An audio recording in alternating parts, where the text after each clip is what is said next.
Samot-saring mga naging reaksyon ng taong bayan sa naging viral sa ngayon na usap-usapan sa social media tungkol sa namumuong relasyon ng ama ni Luis Manzano na si Edo sa kanyang asawang si Jessie Mendiola.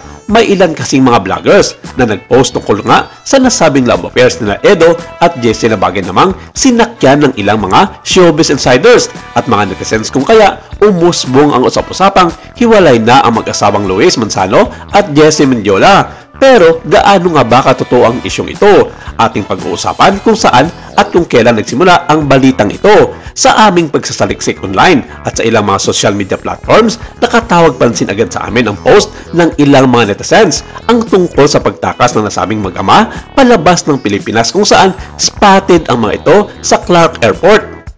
Base kasi sa mga lumalabas na balita at chismisan online, papunta di maano ng Canada sina Edo at Jessie para magbakasyon at posibleng mag-settle down na bilang magkarelasyon doon. Ginawa lamang ni na Edo at Jessie na lisanin ang bansa dahil na rin umiiwas raw ang mga ito sa kahihiyan mula sa taong bayan.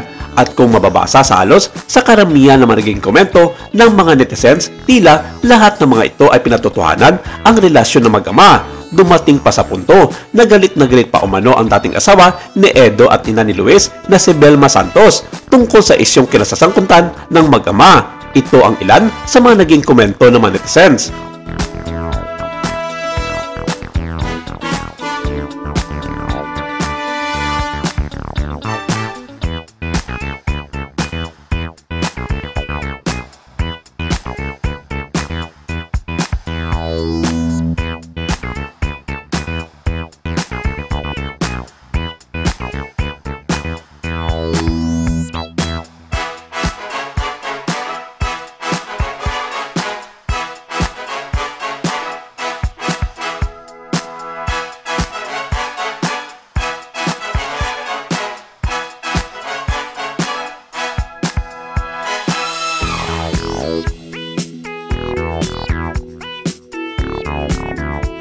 Pero para sa amin dito sa Kapamilya Circle, isa itong malaking fake news at hindi dapat paniwalaan ang mga ganitong issue tungkol sa relasyon ni na Edo Manzano at Jessie Mendiola. Unang-una, kung pagbabasihan natin ang mga headlines sa mga malalaking showbiz news portal online at sa mga malalaking TV stations tulad na lamang ng GMA7 at ABS-CBN, walang may ganitong balita tungkol sa hiwalayan ni na Luis at Jessie at lalong-lalo na sa relasyon nito sa kanyang ama na si Edo Manzano.